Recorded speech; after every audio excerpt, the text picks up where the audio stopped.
ऐसा प्रतीत होता है जैसे आसमान से आग बरस रही हो। एक समय की बात है, दूर दराज के एक राज्य में चंद्रपुर नाम का एक गांव था। इस गांव के पास एक बेहद सुंदर और विशाल झील थी, जिसे लोग मृत सरोवर कहा करते थे। हालांकि झील बिल्कुल साफ और शीतल जल से भरी हुई थी, फिर भी गांव के लोग वहां कभी पानी लेने नहीं जाते थे, क्योंकि कहा जाता था कि जो भी उस झील से पानी पीता, वो फिर कभी गांव लौटकर नहीं आता।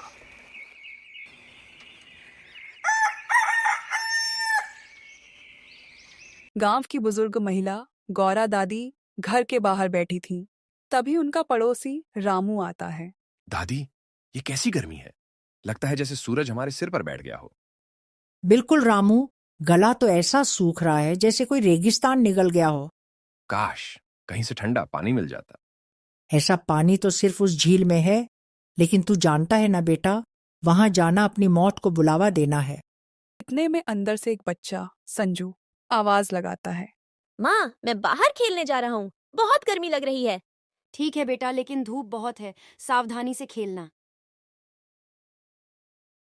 संजू खेलने निकलता है और दोपहर की चिलचिलाती धूप में खूब दौड़ भाग करता है। थोड़ी देर बाद वह अपने दोस्त गुड्डू से कहता है, गुड्डू, बहुत प्यास लगी है यार, कहीं पानी मिलेगा? वो देख, झील पास में ही है। संजू बिना कुछ सोचे तेजी से झील की ओर भागता है। वहां पहुंचकर वह ठंडे साफ पानी को देखकर मोहित हो जाता है। आज तो मजा ही आ गया। क्या पानी है, बस एक घूंट से जान में जान आ जाएगी। वह पानी पीने जैसे ही झुकता है, उसकी नजर झील के भीतर चमकते हुए एक अनमोल रत्न पर पड़ती है। ये तो किसी खजाने जैसा लग रहा है। माँ को दूंगा तो बहुत खुश होंगी। वह जैसे ही रत्न को उठाने के लिए झील में जाता है, तभी कोई अदृश्य शक्ति उसका पैर पकड़ लेती है। अरे ये क्या? मेरे पैर को किसने पकड़ा? छोड़ो, छोड़ो मुझे। कौन है पानी में? गुड्डू, बचाओ, कोई है, मुझे बचाओ। संजू घबराकर चिल्लाता है और झील की गहराइयों में कुछ अदृश्य ताकत उसे नीचे खींचने लगती है। धीरे धीरे उसकी आवाज डूब जाती है और वह पानी में गायब हो जाता है। काकी, काकी जल्दी चलो, संजू झील में गिर गया है, वो डूब रहा था। क्या? हे भगवान, मेरे बेटे को बचाओ कोई। सरला गांव वालों को बुलाकर झील के पास ले जाती है।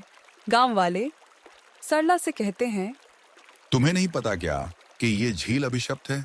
जो भी इसमें जाता है कभी लौट कर नहीं आता। हाँ, ये झील रहस्यमयी है। कई सालों से जो भी इसमें गया लौट कर नहीं आया। संजू भी शायद अब। नहीं, मेरा लाल, मैं तेरे बिना कैसे रहूंगी? वापस आजा बेटा, वापस आजा। शाम को एक युवक गांव में प्रवेश करता है, कुमार। हूँ, मेरा गांव अब भी वैसा ही है जैसा मैंने छोड़ा था। वक्त जैसे यहाँ ठहर गया हो। कुमार अपने घर की ओर बढ़ता है। दरवाजा खटखटाता है। पिताजी, देखिए मैं आ गया हूँ। अरे कुमार, तू आ गया बेटा। कितना बदल गया है तू।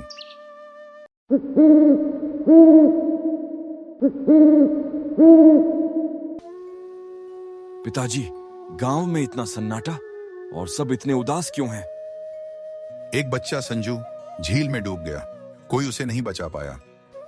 पिता सब कुछ विस्तार से बताता है।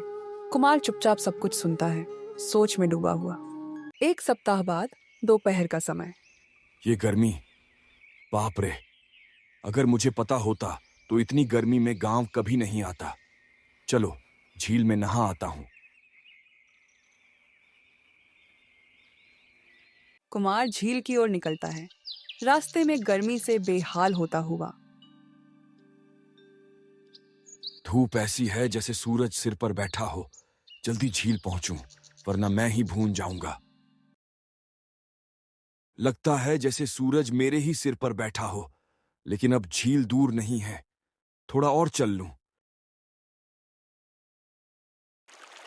वह थकते थकते आखिरकार झील तक पहुंचता है। तभी उसकी नजर झील के किनारे हाथ पांव मारते एक आदमी पर पड़ती है। बचाओ मुझे, कोई तो बचाओ, कोई है, कोई तो मदद करो, कोई मुझे खींच रहा है, बचाओ। अरे, कोई डूब रहा है, मैं अभी मदद करता हूँ। कुमार तेजी से झील की ओर भागता है, लेकिन जब तक वह किनारे तक पहुंचता है वह आदमी पानी में समा चुका होता है। ओह, ये कहाँ चला गया? नहीं, मुझे झील में उतरना होगा, शायद मैं उसे बचा सकूं। जैसे ही कुमार कूदने ही वाला होता है, पीछे से कोई उसका कंधा पकड़कर खींच लेता है। रुक जा बेटा, क्या कर रहा है? क्या तुझे नहीं पता ये झील कैसी है? इसमें जो गया फिर कभी नहीं लौटा। पर क्यों? कोई ना कोई वजह तो होगी। क्या शव भी नहीं मिलते? ऐसा क्या है इस झील में? बात कुछ यूं है कि करीब 20 साल पहले गांव की एक औरत इस झील में आग लगाकर जान दे बैठी थी। कहते हैं उसकी आत्मा अब इसी पानी में बसती है। जो भी पास जाता है उसे खींच लेती है और उसके बाद कोई सुराग नहीं मिलता। आपकी बातें सुनने में डरावनी जरूर लगती हैं, लेकिन मुझे इन चुड़ैल और आत्मा जैसी बातों पर यकीन नहीं। ये सब अंधविश्वास है। मैं खुद देखूंगा कि सच्चाई क्या है। कुमार झील में छलांग लगा देता है। काफी देर तक पानी में तैरकर वह उस व्यक्ति को खोजता है, लेकिन वहां कोई नहीं होता। ये कैसे हो सकता है? कोई चिन्ह तक नहीं मिला। मुझे इस झील के पीछे की सच्चाई जरूर जाननी होगी, बहुत जल्द। कुछ दिन बाद गांव में एक और हादसा। दूर से एक आदमी के रोने की आवाज आती है। हे भगवान, मेरी बेटी, मेरी बच्ची भी उस झील में चली गई। धनीराम चाचा, ये क्या हुआ? चंदन काका ऐसे क्यों बिलख रहे हैं? आज उनकी बेटी भी झील में चली गई और फिर से कोई निशान नहीं मिला। लगता है ये झील पूरे गांव की जान लेना चाहती है। अब बहुत हो गया। इस झील की रहस्य मुझे किसी भी हालत में जाननी ही होगी।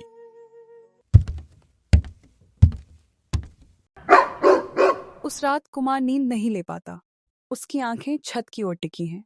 दिल में एक ही सवाल, ये सब कौन कर रहा है? कोई इंसान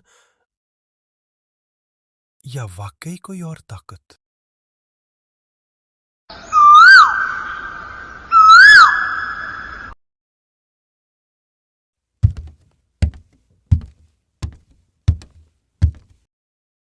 बेटा मेरी बात मानो, उस झील से दूर ही रहो, ये तुम्हारे लिए अच्छा होगा। कुमार चुप हो जाता है, लेकिन उसके मन में ठान चुका होता है कि अगला कदम क्या होगा। तू शहर का पढ़ा लिखा लड़का है बेटा, इन बातों से दूर ही रह। ये झील किसी भूत प्रेत की कहानी से कम नहीं। पिताजी, मुझे नहीं लगता ये किसी आत्मा का काम है। इसमें जरूर इंसानी चालबाजी है। बस कर, मैंने कहा ना, इन मामलों से दूर रहो, बात खत्म। ठीक है पिताजी, जैसा आप कहें। कुमार बहस को टालता है और सुकून पाने के लिए अकेले सैर पर निकल पड़ता है। ओह, मैं तो अनजाने में इस घने जंगल तक आ गया। अब लौट जाना चाहिए। जैसे ही वह पीछे मुड़ता है, दूर कुछ संदिग्ध लोग एक लड़की को बेहोशी हालत में जबरदस्ती जंगल की ओर ले जा रहे थे। ये कौन लोग हैं? और ये लड़की पानी में भीगी हुई क्यों है? और तो और ये लड़की होश में भी नहीं है। कहाँ ले जा रहे हैं? क्या इनका संबंध झील के रहस्य से तो नहीं है? कुमार चुपचाप उनका पीछा करता है। वे लोग एक पुरानी छिपी हुई गुफा में दाखिल होते हैं। कुमार भी चुपचाप भीतर चला जाता है। गुफा के भीतर कुछ लोगों की बातचीत। सरदार, जिस तरह से हम लोगों को गायब कर रहे हैं, गांव वाले तो अब तक चुड़ैल की कहानियों में उलझे हुए हैं। हाँ, सही कहा तुमने। मूर्ख हैं ये सब गांव वाले, और जब तक वो डरते रहेंगे, हम इस खजाने तक पहुंचने के लिए खुदाई करवाते रहेंगे। सही कहा सरदार। हम औरतों बच्चों तक को झील में गिराकर यहां लाकर कैद कर देते हैं, फिर उनसे खुदाई कराते हैं। किसी को कुछ भनक तक नहीं लगती। अब इस नई लड़की को भी जगाओ और काम पर लगाओ। वक्त बर्बाद मत करो। एक युवती को झकझोर कर उठाया जाता है। मैं कहाँ हूँ? मैं तो झील में डूब रही थी। तू डूबी नहीं थी, तुझे गिराया गया था। अब काम कर, ज्यादा सवाल मत कर। कुमार ये सब देखकर दंग रह जाता है। अब उसका शक यकीन में बदल चुका था।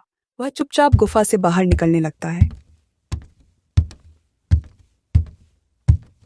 कुमार तेजी से भागता है और रास्ते में एक बुजुर्ग महिला से टकरा जाता है। अरे ओ लड़के, देख कर नहीं चल सकता, मुझे चोट लग जाती तो।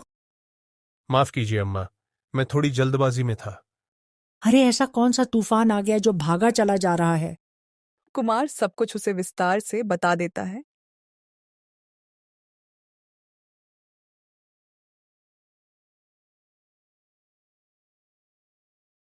ये बात किसी से मत कहना, वरना ये दरिंदे पूरे गांव को खत्म कर देंगे। मेरी बेटी भी उनकी कैद में है। लेकिन अम्मा, अगर हम चुप रहे तो ये लोग ऐसे ही मासूमों को गायब करते रहेंगे। जब मुझे यह बात पता चली थी, उन्होंने मुझे धमकी दी थी कि अगर किसी को बताया तो मेरी बेटी समेत हम सबको मार देंगे और झील में फेंक देंगे। तभी से मैं चुप हूं, पर कभी कभी चोरी छिपे गुफा में जाकर अपनी बेटी नंदिनी से मिलाती हूं। अब और नहीं अम्मा, अब इस सच को गांव वालों के सामने लाना ही होगा। अगर ये सब सच है तो हमें बहुत सोच समझकर कदम उठाना होगा। अम्मा, घबराइए मत, आपकी बेटी और बाकी सभी को जल्द ही आजाद करवा लिया जाएगा। अगर तुम सच में उन्हें बचा सको तो मैं भी तुम्हारा पूरा साथ दूंगी। अब कुमार और लक्ष्मी देवी मिलकर इस रहस्य से पर्दा उठाने का निश्चय करते हैं। 2 दिन बाद तपती दोपहर में कुमार अपने छोटे भाई चिंटू को एक योजना के तहत झील की ओर भेजता है। भैया, अगर कुछ हो गया तो मुझे डर लग रहा है। डर मत, कुछ नहीं होगा तुझे। बस पानी में जाकर खड़ा रहना है और जैसे ही कोई हलचल हो मुझे इशारा कर देना। मैं यहीं पास ही हूं। ठीक है भैया। चिंटू धीरे धीरे झील में उतर जाता है। कुमार भैया, यहाँ तो कुछ दिख नहीं रहा। लगता है वो लोग अभी आए नहीं। हाँ, मुझे पता है, तुम बस शांत रहो और ज्यादा हिलना मत। जो कहा है वही करो। कुछ देर बाद चिंटू का चेहरा डर से बदल जाता है और वह इशारे से बताता है कि किसी ने उसका पैर पकड़ लिया है। कुमार तुरंत झील में कूद पड़ता है और संघर्ष के बाद 2 नकाबपोशों को पकड़ लेता है। दोनों में से एक बबलू और दूसरा गोविंद नाम का निकलता है। तो ये तुम लोग हो जो गांव वालों को चुड़ैल के नाम पर गायब कर रहे थे। अब कुमार उन्हें गांव में सबके सामने ले जाता है। अब सबके सामने बताओ, क्या सच में कोई आत्मा थी या ये तुम लोगों की चाल थी? हमने ये सब अपने सरदार के कहने पर किया। हमारी मंशा बुरी नहीं थी। मतलब बस खजाना चाहिए था। तुम्हें शर्म नहीं आई ये सब करते हुए? हमारे अपने कितने लोग खो गए हैं। सब गांव वाले मिलकर कुमार के साथ गुफा की ओर जाते हैं। सरदार अपने आदमियों के साथ कुछ योजनाओं में व्यस्त होता है। तभी गांव वाले और कुमार वहां पहुंच जाते हैं। तुम्हारा खेल खत्म हुआ कातिया। अब तुम्हारी असलियत सबके सामने आ चुकी है। बबलू, तुमने इन्हें सब बता दिया, मूर्ख। वो भागने की कोशिश करता है लेकिन गांव वाले उसे घेर लेते हैं। अब भाग नहीं सकते। हमें हमारे बच्चों और अपनों से दूर करने की सजा मिलेगी तुम्हें। मुझे माफ कर दो, लालच में अंधा हो गया था मैं। ये सब मेरी गलती थी। कुछ दिन बाद राज दरबार में इतना बड़ा धोखा। सिपाहियों, इसे 70 बेंत मारकर काल कोठरी में डाल दिया जाए।